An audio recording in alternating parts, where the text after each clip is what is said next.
Баршаңызға қайырлы күн достар. Бүгін біз сіздермен осындай өте дәмді оладьи пісіретін боламыз. Бұл оладьилер өте дәмді және өте тез дайындалады. Сол үшін видеоны соңына дейін қараңыздар. Ең алдымен ұнымызға шым-шым тұзбен және сода саламыз. Міндетті түрде сода салуға кеңес беремін. Өйткені сода арқылы біздің оладьилеріміз пышный болып шығады. Оны қасықпен араластырып жібереміз.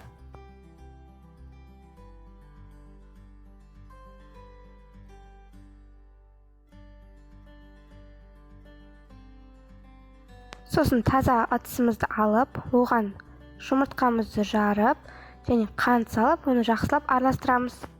Барлық ингредиентіміз бөлме температурасында болғаны жақсы. Сол себептен тоңазытқыштан 1 сағат бұрын пісірместен шығарып қоюға кеңес беремін.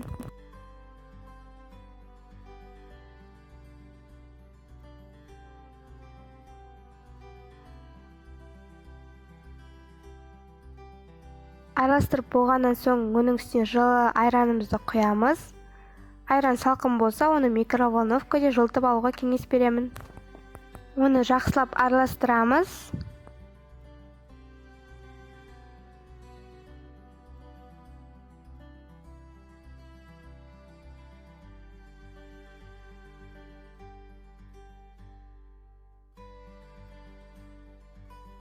Оның үстіне ұнымызды саламыз. Ұнды бірден салып жібермеңіздер. Осылай видеода көрсетілгендей 1-2 қасықтан бөліктеп салыңыздар. Оны жақсылап араластырамыз. Оның түйіршіктері қалып қалмауы қажет.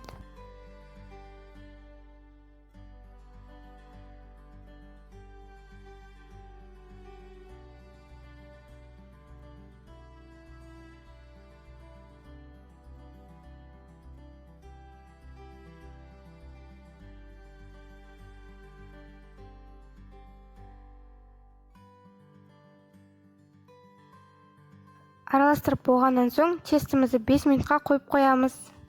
5 минут өтті. Табаға май құйып, оны қыздырып аламыз және өте жай отта пісіреміз. Екі жағынан 1-2 минуттан пісіріп аламыз.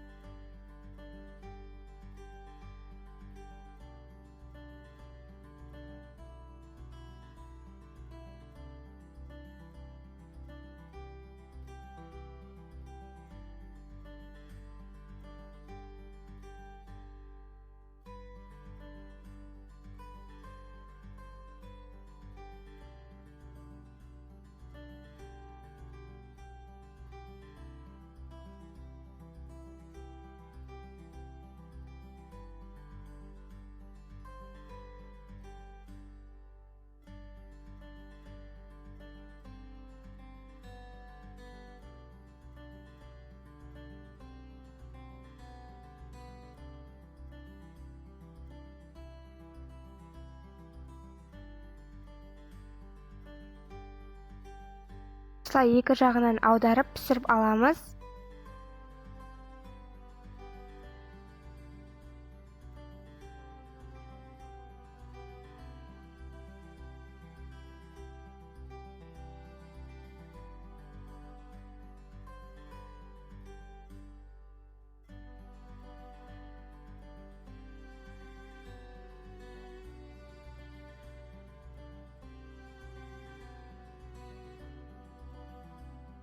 Дайын болған оладьилерімізді салфетканың үстіне қойып қоямыз, артық майын алу үшін.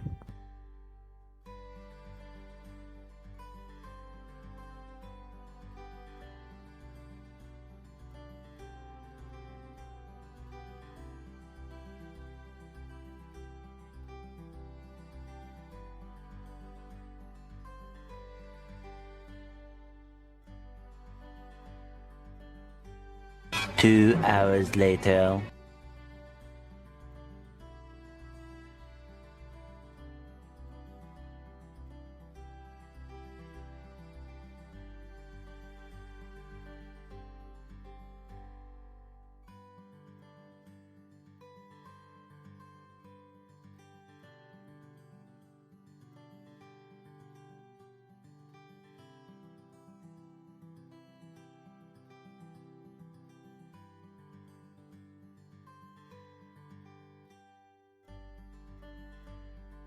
Міне оладьилеріміз дайын болды. Оладьи өте дәмді болып шықты. Міндетті түрде осы рецептпен жасап көріңіздер.